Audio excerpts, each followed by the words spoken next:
Hey, welcome back to Tennessee Grillin. I'm Dustin. Today we're going to do something I've been waiting to do for a while.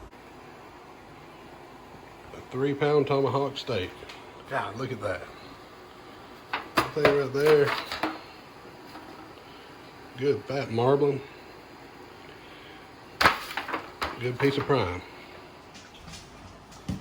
Alright, first thing I'm going to do to it, I've got the Sucklebusters 1836 beef rub. I like it real good. It's got the sea salt, black pepper, garlic, onion, paprika, and spices. We're going to go ahead and put a good little coat on all the sides of it. And we're going to let it sit for about 30 minutes just here at room temperature.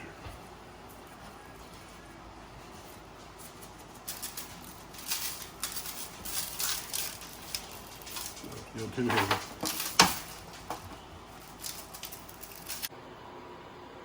All right, we got a good coat on all sides. Next thing I'm going to do is I'm going to go ahead and set me about a 30-minute timer. I'm going to let it sit right out here at room temperature for about 30 minutes. Let the rub do its thing. Let it penetrate that meat real good. And we're going to come back and put a little bit of extra spices on it. And we'll stick her on the grill. So right now I'm going to go ahead and fire up the grill while this thing's sitting and waiting. All right, we're going to go ahead and fire up the grill. What we're going to do is we're going to turn her all the way up. Go all the way up to high, which on this grill they'll bring it up to about 500 degrees. So we're going to give it a real good sear at first. So let's go ahead and get that grill nice and hot. All right, I got the grill fired up. I've got the temperature set. I've got it on high. Now on this grill right here, high will bring it up to about 500 degrees. I'm going to get I've got the flame slide open. That way we can get we're going to sear it real good for about 5 minutes on each side first thing. So let's go ahead and get that grill nice and hot. Okay, it's been about 30 minutes now. We've had the tomahawk steak sitting out with the rub on it. You can tell that the dry rub's doing its job. It's bringing up that moisture in that meat. It's doing real good. So what we're going to do now is we're going to put a little extra flavor on top of it. All right, we're going to get a real coarse rub here. I've got the McCormick's Montreal steak. Always does a great job. It's real coarse. We're just going to do a light coat across the whole thing, give it a nice bark on this meat.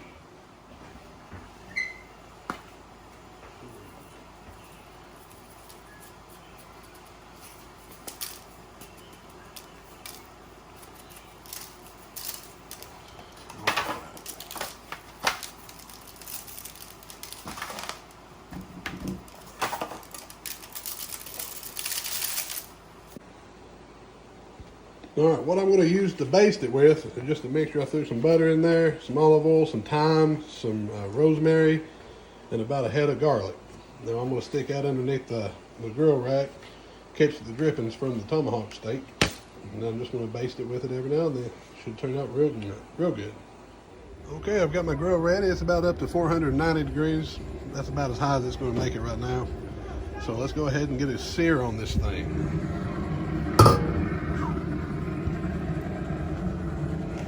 Alrighty, here we go. We'll place that sucker right up.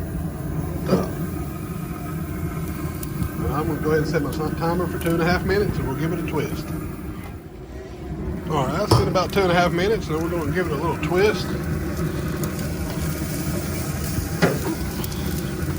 Get those nice grill marks. Set it another 2.5 and we should be good to flip it. Alright, that's 2.5 minutes. Go ahead and grab this thing. Oh boy. Look at that. Man, that looks good. All right, set the timer another 2.5 minutes. We'll flip it and then we'll start cooking.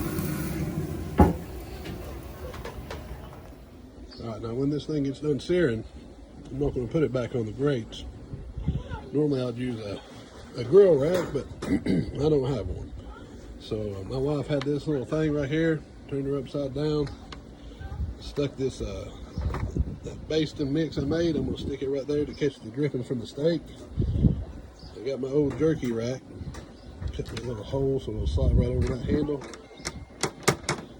Alright, when it gets done searing, I'm going to lower the temperature on the grill to around 250, 225.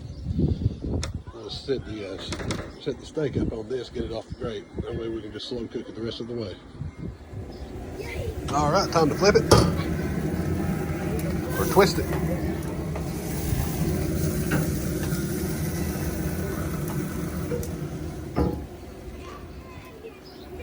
All right, it's time.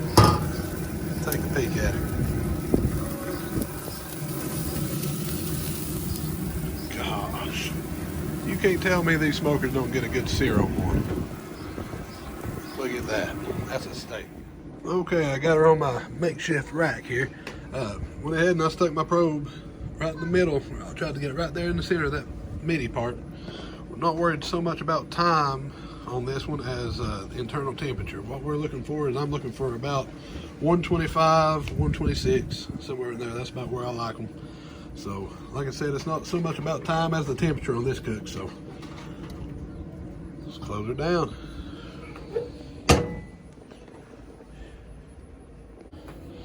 All right, yeah, let's see that butter. Yeah, that butter is melted now. We're gonna go ahead and do a little baste into this thing. All right, we're gonna mix up butter and garlic and thyme and rosemary around a little bit. There we go. We'll just start basting this thing. Oh boy. Get it all over there.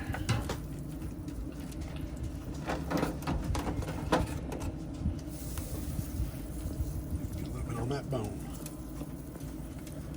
All right, put it back to it. Check it again a little bit. All right, we're at 125. I've double checked it with another thermocouple there. So we're gonna take this bad boy off. Gosh, now look at that steak. That is beautiful. Can't wait to try this. All right, there she is. Just brought her in the house. Set her on the board. Well, now we're gonna let it rest there for about 10 minutes, even though I don't want to. I really want to cut it open, but I know all the juices will just flow out. So I'm gonna let it sit and finish cooking up for about 10 more minutes. And then we're gonna try her out. All right, it's been 10 minutes. So we're gonna cut this thing up and I can't wait. Here we go. I'm just gonna cut right with the bone.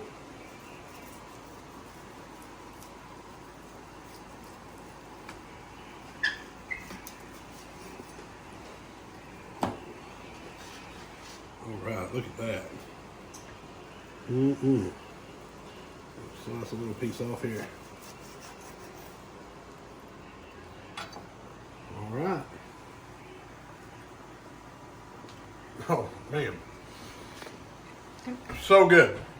So that's it. And if you like what I'm doing here, just like and subscribe to the channel. I really appreciate any kind of comments, any kind of criticism.